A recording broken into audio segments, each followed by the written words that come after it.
Bonjour tout le monde, très ravie de vous retrouver dans cet enregistrement en relation avec le module numéro 3 concernant la mondialisation de la logistique. Donc le module s'inscrit dans le cadre du contenu de notre matière intitulée Management logistique et ce module, elle contient comme d'habitude 4 leçons dont 3 vont être traitées dans le cadre de cet enregistrement et la leçon numéro 3 quitte la procédure d'importation fera l'objet d'un webinaire à part. Quand on parle de l'internationalisation de l'entreprise, c'est que forcément c'est une entreprise qui fait recours au marché international, que ce soit par l'importation ou par l'exportation. Mais avant d'en arriver là, normalement une entreprise a besoin des matières premières. Donc ou des produits finis qu'elle vend directement. Dans ce cas, elle a deux scénarios qui se présentent à elle. Soit make them, c'est-à-dire donc in-source, soit outsource, les acheter, d'accord? Fabriquer ou acheter. Pour pouvoir trancher dans les deux scénarios, il convient bien évidemment de les comparer selon plusieurs critères. Non seulement le critère de coût, mais aussi plusieurs autres critères, justement la qualité, la disponibilité de produits, les jeux de pouvoir. Est-ce que normalement, si j'achète, j'aurai le pouvoir de négociation ou ce dernier sera en faveur de mon fournisseur? Plusieurs donc facteurs entrent en jeu. Il convient de les comparer par scénario et choisir finalement le scénario le plus optimal pour moi.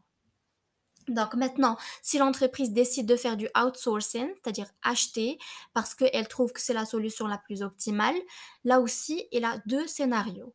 Soit faire du donc onshore, soit du offshore.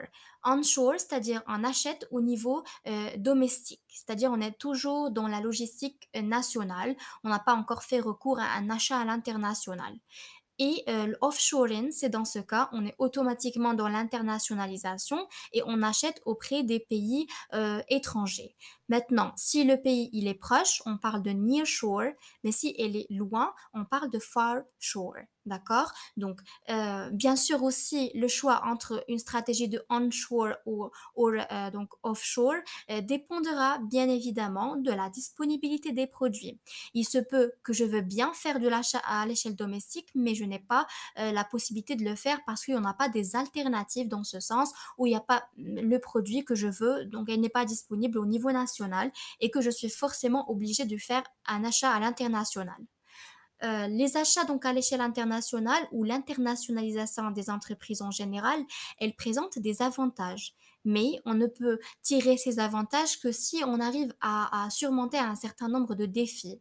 Pour ce qui est des avantages, c'est que l'entreprise, elle va faire recours, ou plutôt, elle va pouvoir profiter d'un coût plus réduit, de profiter des professionnels plus performants, d'une technologie plus performante aussi, et de se rapprocher des clients quand on parle de l'exportation. Parce que à l'échelle internationale, on peut trouver des offres encore plus compétitives et donc cela va être profitable pour l'entreprise côté coût, mais aussi côté qualité bien évidemment. Mais pour pouvoir tirer ces avantages, on est censé surmonter un certain nombre de défis. Des défis relatifs aux employés, aux partenaires, au pays. Et quand on parle de pays, c'est la culture de ce pays, de la langue, les procédures administratives, la procédure douanière. Donc, plusieurs facteurs qu'il convient de tenir en compte avant d'aller vers l'internationalisation. Donc, c'est une solution attractive, comme on dit, c'est-à-dire attirante, là où il y a plusieurs avantages, mais il convient de l'étudier avant de s'aventurer, avant de l'attaquer, parce que pas toute entreprise est capable d'aller vers le marché international, que ce soit par l'importation ou par l'exportation. Il convient donc de faire un diagnostic qui va pouvoir décider est-ce que l'entreprise est capable de s'internationaliser ou pas.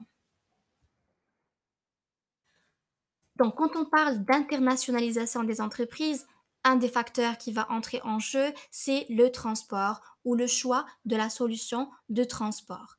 Rappelez-vous que le transport est le facteur le plus coûteux quand on parle de la chaîne logistique, suivi par la gestion de stock et le stockage. Donc, maintenant, quand on parle de choix de transport à l'international, on a différents scénarios. On peut le faire par voie ferroviaire ou par voie routière, par voie maritime ou aérienne. Tout dépend, d'accord? Donc, chaque mode a normalement ses avantages et ses inconvénients, et des fois, on n'a pas le choix, d'accord? Donc, il convient d'être éclairé sur les avantages et les inconvénients de chaque mode de transport pour que si jamais on a le choix, on arrive à faire le choix le plus optimal. Mais généralement, quand on parle d'un transport à l'échelle internationale, la plupart des produits ils utilisent un système ou un moyen de transport intermodal, c'est-à-dire donc plusieurs modes de transport à la fois. On peut donc utiliser truck, rail, track, par exemple, c'est-à-dire en voie routière, voie ferroviaire et voie routière par la suite. On peut faire voie routière aérienne ou maritime et puis voie routière. Donc là, on parle du pré-acheminement, l'acheminement principal ou le transport principal et le post-acheminement. Généralement, pour le transport principal, c'est par voie maritime ou par voie aérienne. Et pour le pré- et le post-acheminement, là, on a le choix entre par voie routière ou ferroviaire, voilà. Ou on peut combiner entre les deux, bien évidemment.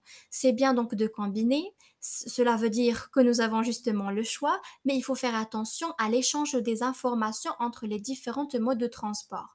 Quand on change d'un mode à un autre, il faut bien évidemment partager un certain nombre d'informations entre chaque mode de transport pour qu'on ne perde pas le suivi de la marchandise et pour qu'on puisse responsabiliser chaque partie en cas de problème. Donc, pour justement alléger un peu la responsabilité sur l'entreprise, on peut faire recours à un expert dans le domaine et qui est le transitaire. Le transitaire est un allié de chaque entreprise qui importe ou qui exporte et qui est justement un spécialiste dans l'envoi, la gestion des envois pour les particuliers que pour les entreprises. Il peut s'occuper du choix de la société de transport. Il peut aussi s'occuper de la procédure de dédouanement à l'importation ou à l'exportation et il va vous fournir à la fin une facture qui récapitule l'ensemble des frais qu'il a dû payer normalement pour vous, qu'il a dû supporter pour vous, notamment la manutention, l'empotage, le dépotage, vraiment tout. D'accord? Donc c'est un partenaire que toute entreprise généralement c'est-à-dire collabore avec lui pour faciliter la procédure, que ça soit d'importation ou d'exportation. Toujours parlant de transport, un des facteurs déterminants dans le choix du transport, quand on a bien évidemment le choix entre plusieurs modes, c'est le coût. Et là, je vous renvoie vers la vidéo documentaire que je vous laisserai en annexe de ce document, de cet enregistrement, concernant les jeux. Donc, c'était des jeux que l'entreprise il voulait importer dans la période de fin d'année. Et vous n'êtes pas sans savoir que la période de fin d'année, c'est une période qui justement connaît une augmentation spectaculaire de la consommation en général et de la consommation des jouets spécialement. Donc c'est une entreprise qui voulait importer ce type de jouets que vous voyez devant vous, mais faute de timing, c'est-à-dire elle n'a plus le délai suffisant pour importer cela en maritime, en voie maritime qui est justement moins coûteuse, il était obligé justement de le faire par voie aérienne. Et remarquez la différence de prix. Par voie maritime, d'habitude, elle le fait à 330 euros par une boîte contenant 2600 unités. Et là, elle l'a fait à 3000 euros, soit 9 fois plus. Bien sûr, cela va avoir une conséquence sur la marge bénéficiaire de l'entreprise. Au lieu de générer une marge nette par produit de 2 euros, elle a dû donc générer uniquement 0,90. Justement, cela pour dire que le choix du mode de transport impactera la rentabilité de l'entreprise, mais aussi les délais. Le délai peut être un élément déterminant dans le choix du mode de transport. Pour éviter cela, les entreprises, ils peuvent justement faire un contrat fixe. Le contrat fixe avec une compagnie maritime ou aérienne reviennent à dire, ou généralement pour la voie maritime, reviennent à avoir un prix négocié, c'est-à-dire un prix fixe qui ne changera pas durant une période déterminée, la période pour laquelle on a signé le contrat. Mais si jamais on n'a pas opté pour le contrat fixe, on peut faire un contrat spot. Et ce dernier, elle va vous donner le prix de la dernière minute, autrement dit un prix en fonction du marché. C'est un prix pour lequel on a un taux actuel du marché. Et bien sûr, elle peut être moins que le prix pratiqué dans un contrat fixe, comme il peut être plus élevé. Et dans ce cas, c'est dommage pour l'entreprise parce que ça va se répercuter forcément sur sa marge bénéficiaire. Prenons donc un autre exemple du même documentaire. Pour cette peluche, normalement, il était vendu à 69 euros et l'entreprise a généré une marge nette de 5,50 euros. Mais suite à l'augmentation des prix de transport, qui a justement en augmenté de plus de 15 000 euros, l'entreprise a dû non seulement perdre en marge, mais devenir perdante au niveau de ce produit-là, à raison de 2,40 € par produit. Donc, imaginons si on est obligé de vendre en quantité, la quantité justement énorme de pertes qui va se répercuter négativement sur la santé financière de l'entreprise. Pour récapituler, afin de choisir un mode de transport, il ne convient pas uniquement de tenir compte du coût, mais aussi du délai et de la sécurité. Et quand on parle coût, c'est le coût qu'on paye justement pour la société de transport, mais aussi le coût des conséquences. C'est-à-dire, si je sais que la voie maritime est plus risquée que la voie aérienne, il faut tenir compte des conséquences, ou plutôt des coûts qui vont venir après en cas d'un dommage ou en cas d'un problème donné.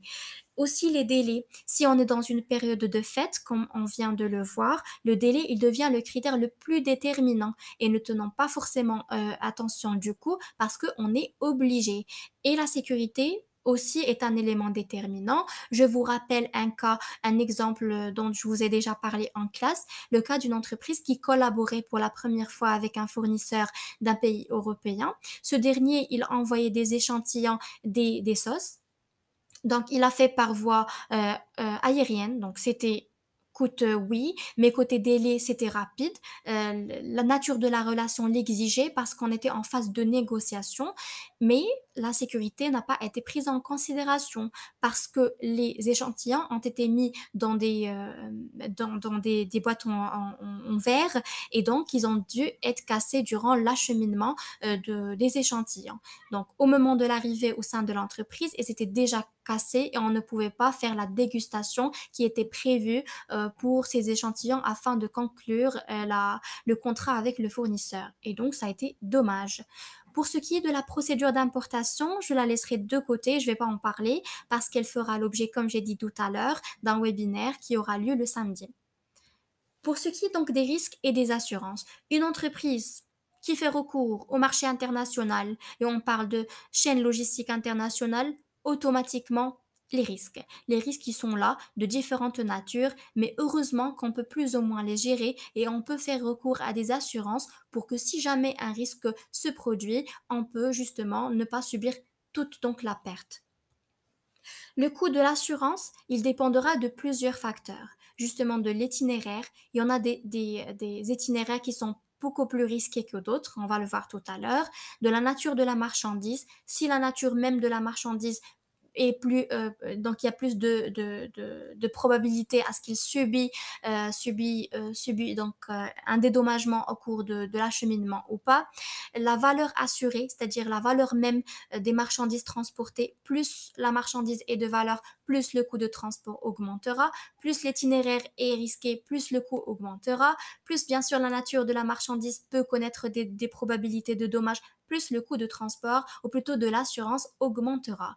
Cela aussi dépendra du mode de transport, parce qu'il y en a des modes de transport plus risqués que d'autres, et donc le coût dépendra aussi du mode de transport et de d'autres facteurs que vous pouvez donc le constater. Maintenant, dans chaque entreprise, on est censé à la fois savoir la gravité du risque, classer les risques selon leur gravité, mais aussi selon leur fréquence. Justement, pour n'importe quel risque, ce sont les deux facteurs à prendre en considération, la gravité du risque et la fréquence. Plus il est fréquent et plus il est grave, il faut absolument le tenir en considération et il faut absolument s'inscrire ou donc inscrire une assurance pour ce type de risque pour justement éviter de payer de payer toute la perte en entière pour l'entreprise, par l'entreprise. Les marchandises donc transportées, ils vont certainement un jour ou l'autre subir différents risques. Ces risques, ils peuvent être sous forme de vol, de perte, des risques de détérioration et les attaques des pirates. C'est là où j'ai parlé des itinéraires plus risqués que d'autres, notamment le golfe d'Aden. Et donc, l'ensemble de ces risques, on parle donc d'avarie. C'est un mot technique qu'il convient de retenir. Et là, on connaît, ou un mot plus exact, c'est l'avarie commune. L'avarie commune, par avarie commune, ça concerne le propriétaire de navire et les propriétaires de la marchandise aussi. Et quand est-ce que cela se produit? C'est quand le capitaine du navire, il décide de sacrifier des marchandises pour sauver le bateau et sauver le risque de la marchandise. Bien sûr, à la fin de l'expérience, les propriétaires des marchandises qui ont été sauvées sont solidaires pour rembourser ceux pour lesquels on a sacrifié leurs marchandises. C'est-à-dire, il doit y avoir une solidarité entre les deux parce que les personnes pour lesquelles on a sacrifié leurs marchandises, ils ont dû sauver les autres. Et donc, on est tous solidaires dans le cas de l'avarie commune. Bien sûr, il y en a différents risques liés à la logistique, liés au volet monétaire et au volet juridique, au risque pays. C'est-à-dire si on a affaire à un pays pour lequel il y a une instabilité politique, cela veut dire que le risque est élevé beaucoup plus qu'un autre. Et bien évidemment, cela fait que à chaque fois ces risques sont élevés, les fournisseurs qui se trouvent au niveau de ces pays ne sont pas aussi attractifs que d'autres qui se trouvent dans des pays là où ils ont un risque pays par exemple moins élevé, un risque de financier moins élevé, etc. Voilà. Donc, c'est des facteurs qui conviennent à prendre en considération avant même de conclure avec des fournisseurs. Mais bien sûr, avec le temps, on est censé actualiser parce que les choses changent. Il se peut qu'un pays connaît actuellement une stabilité politique, mais dans 2, 3 ans ou dans quelques années après, cela ne va pas être forcément le cas. Et donc, il convient de connaître l'ensemble des risques auxquels on peut faire face et les facteurs principaux, c'est-à-dire comment ce risque peut se manifester, pourquoi, pour justement trouver des solutions, pour trouver des moyens de gestion. Et là, je vous dis que l'ensemble des diapos que vous étiez en train de voir, les 3 dernières, ce sont des screens de mon projet de fin d'études. Juste pour vous dire que le thème concernant les risques à l'international en général, les risques liés aux fournisseurs spécialement, peuvent faire l'objet d'un projet de fin d'études parce qu'aucune entreprise n'est à l'abri. À chaque fois, une entreprise est en relation avec l'international, que ce soit à l'importation ou à l'exportation, elle doit faire face à des risques. Et donc, ça va être une bonne idée pour vous de découvrir l'ensemble de ces risques, de les classer selon leur fréquence et selon leur gravité, de pouvoir comparer entre 2, 3 entreprises et de proposer des moyens de gestion si nécessaire. Ça va être donc un projet d'apport et de valeur pour l'entreprise en question. Voilà. Donc, on a fait un petit peu le tour du module numéro 2.